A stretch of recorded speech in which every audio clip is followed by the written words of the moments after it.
Good morning, students. Myself Yashika, your history teacher.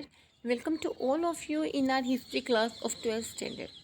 As you know, we are going to start our new chapter, means theme second of history, part 1, Kings, Farmers and Towns. Last video we completed our first chapter, मतलब theme 1 complete कर चुके हैं। तो उसमें हमने क्या देखा था कि जो मोहनजोदड़ो था उस सिविलाइजेशन का एंड कैसे हुआ था। मतलब वहाँ पे जब आर्यन आ गए थे उसकी वजह से वहाँ पे सिविलाइजेशन का एंड हो गया था। रिवर सो गई थी उसकी वजह से सिविलाइजेशन का एंड हो गया था। या मतलब बहुत से नई सिविलाइजेशन आ गई थी उसकी वजह से सिविलाइजेशन का एंड हो गया था, डिफॉरेस्टेशन हो गया था। तो इस तरह से बहुत से रीज़न हमने किए थे डिक्लाइन ऑफ दिस सिविलाइजेशन में। And today we are going to discuss the only introduction of theme second, kings farmers. तो starting the topic without wasting any time, Aryan means, तो आर्यन का मतलब क्या है? हाइपर, जो उच्च कैटेगरी में जिनका बर्थ होता है। एंड वेद का मीनिंग क्या है आपको पता होगा, mantra and shloka. They migrated from central Asia between 2000 to 1500 BC। वो माइग्रेट हुए थे सेंट्रल एशिया से, चले गए थे कहीं और।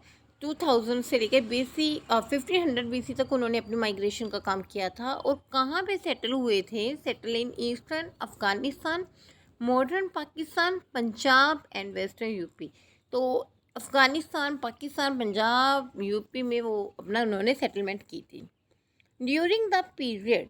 तो इसी पीरियड के दौरान बिटवीन 1900 से 600 BC तक ऋग्वेद कंपोज किया गया था। मतलब इन्हीं लोगों के द्वारा कंपोज किया गया था by the along the Indus and it's tributary. जो इंडस रिवर या ट्राइब्यूटरी में इंडस वैली के जो मतलब थे वहाँ के लोगों ने इसे कंपोज किया था।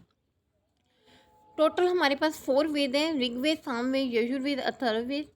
During the period agriculture settlement emerged in many parts of the subcontinent. तो इसी पीरियड के दौरान जो एग्रीकल्चर सेटलमेंट थी की गई थी बहुत से पार्ट्स में, मतलब स्टार्ट हो गई थी, including India, Deccan plateau and parts of Karnataka. New modes of disposal of the dead including the making of elaborate stone structure known as megalithic emerged in central and south India.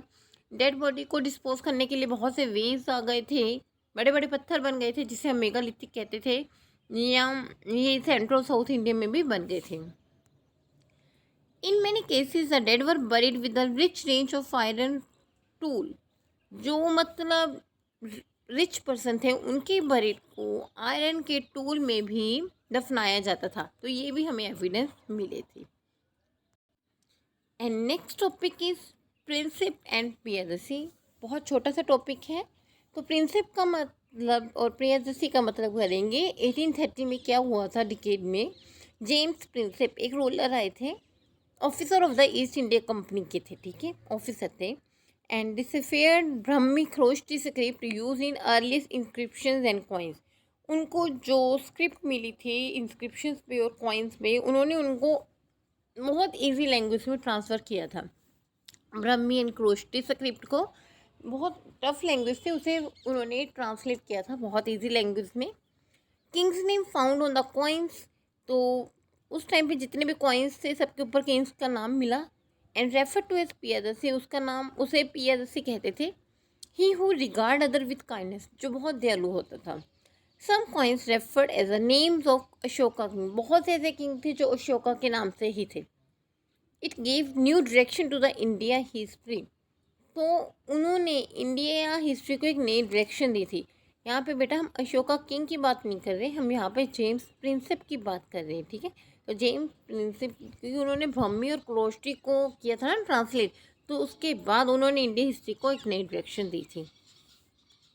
So I hope students you understand the concept of princip and privacy. If you any doubt regarding this, so please discuss me in a live class. Thank you and have a nice day.